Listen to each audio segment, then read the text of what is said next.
In this lecture, we're going to talk about shareholders' equity, and I'm going to cover a brief overview of shareholders' equity in general, and then we're also going to go through some common stock transactions. All right, first of all, we're going to compare corporations to sole proprietorships or partnerships.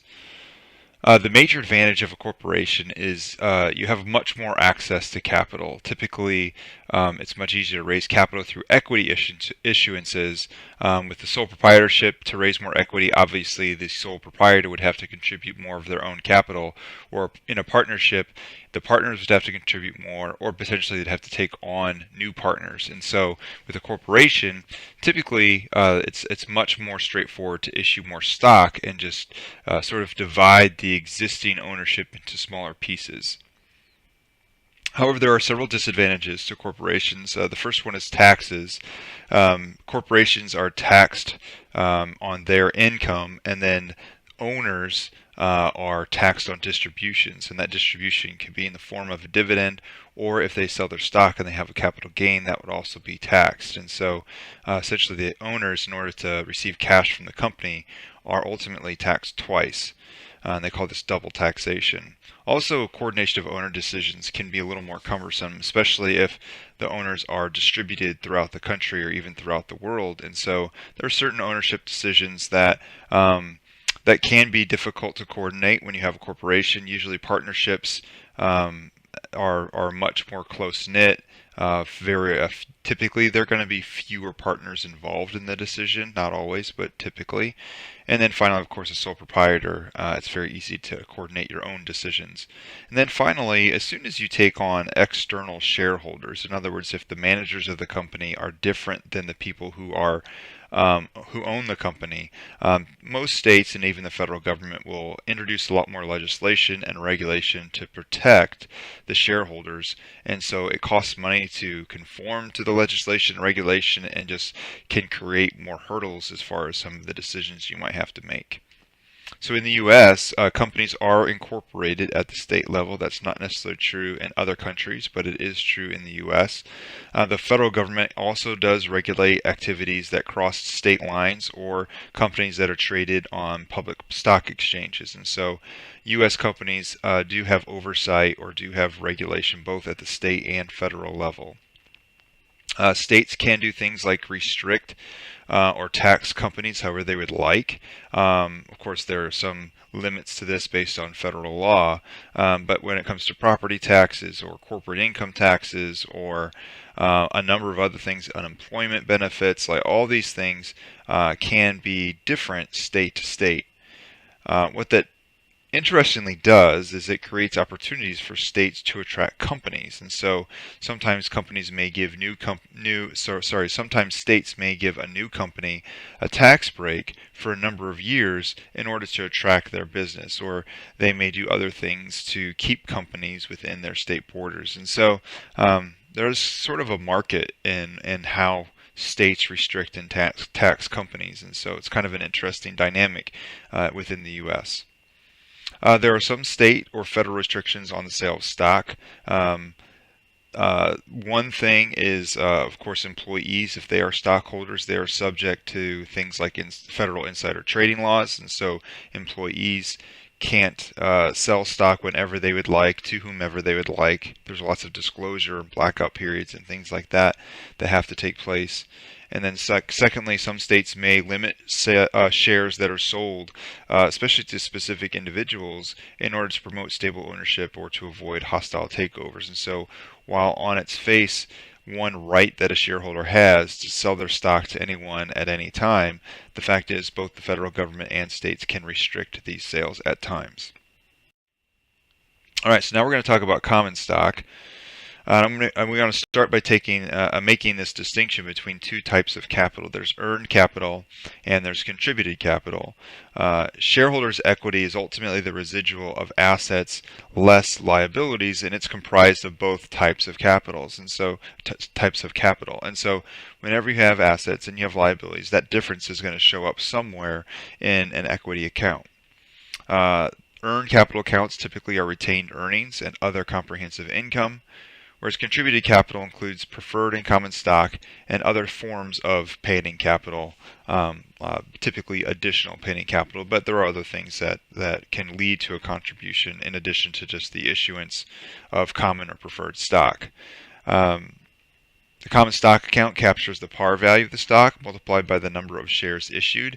There's no inherent meaning in this. It's simply a way to account for things. Some states may restrict the amount of equity or the amount of sort of net assets that must be held, and typically at a minimum it must match the par value of the firm's stock. And so because of that potential restriction, many firms will have actually a very low par value of stock, either a penny, or if there are stock splits and things like that, it could be fractions of a penny.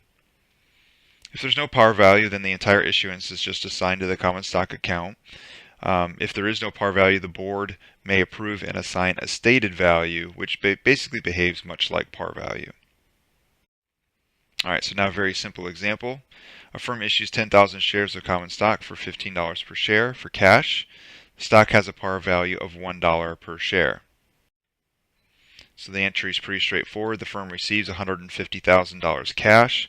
We know that we assign the par value to the common stock account. That's $1 per share times 10,000 shares.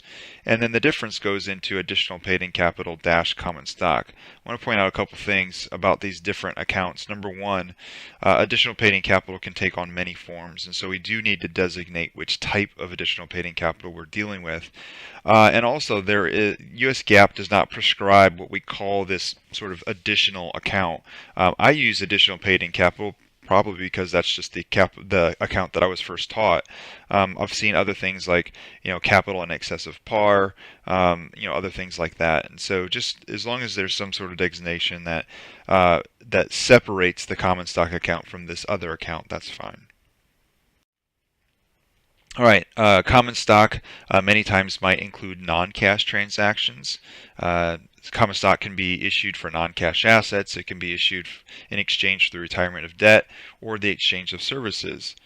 And so the company has to value the transaction using the most reliable fair value that is part of the transaction. So there's going to be the stock, and there's ways to maybe assess the fair value of a share of stock. Of course, there's going to be an item on the other half of that, and there are various ways to assess the fair value of that other item. And so the firm has to determine which of the two is more reliable.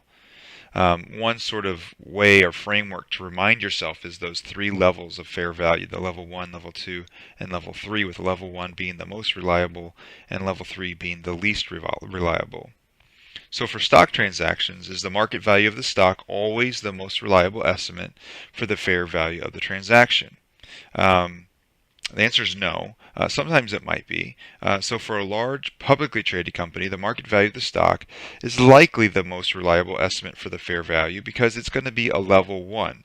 If I'm Microsoft stock, or if I'm Microsoft and I issue 500 shares of my stock in exchange for a service, well, there's 1 million shares of my stock sold every single day, and so there's a very reliable way to estimate the market value of that stock. However, it could be for other companies that either have a very thinly traded shares or where there's basically no public exchange dealing with their shares. Then you're going to have to sort of use your judgment. Many times that thinly traded share or where there's no public exchange, the best sort of level that you might get is a level 3 fair value. And if I'm exchanging it for something like a building or something that has at least comparables, which might be a level 2, I'll probably end up using that building or the other item. But again, this is just a situation where more judgment is going to be needed. All right, let's talk about a common stock issuance where there's no cash involved. A large publicly traded company issues 5,000 shares of common stock in exchange for the rights to a trademark. The par value of the stock is $1 per share, and the stock is currently trading at $20 per share. The seller of the trademark estimates that the fair value of the trademark is $120,000. And so we have this comparison, either a large publicly traded company and the market price of their shares, or the fair value of a trademark based on the seller's estimate. And so hopefully you very quickly conclude that the shares, it's a level 1 fair value, whereas the trademark is likely a level 3 fair value. And of course, level 1 is more reliable, and so we're going to use that value to get the transaction amount. And so 5,000 shares times $20 per share is $100,000. And so both halves of this transaction need to reflect a value of 100,000. So the trademark, of course, is debited 100,000, and then the common stock, we just divide the 100,000 into the two separate accounts. The par value is assigned to common stock, and any amount above par is assigned to additional paid-in capital common stock. As another example, a very small corporation with very few stock transactions exchanges 500 shares of common stock for a building. The par value of the stock is $1 per share, and the firm estimates that one share of its stock is worth $1,000. The building was appraised for $450,000. So again, we have this comparison.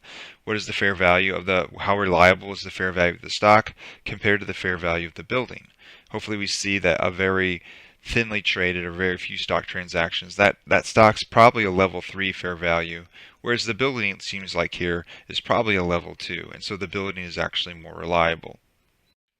And so the two halves of the entry, of course, we're going to use that building estimate on both halves. So the building is debited $450,000. We assign the par value to the common stock account and any amount above par to additional paid-in capital.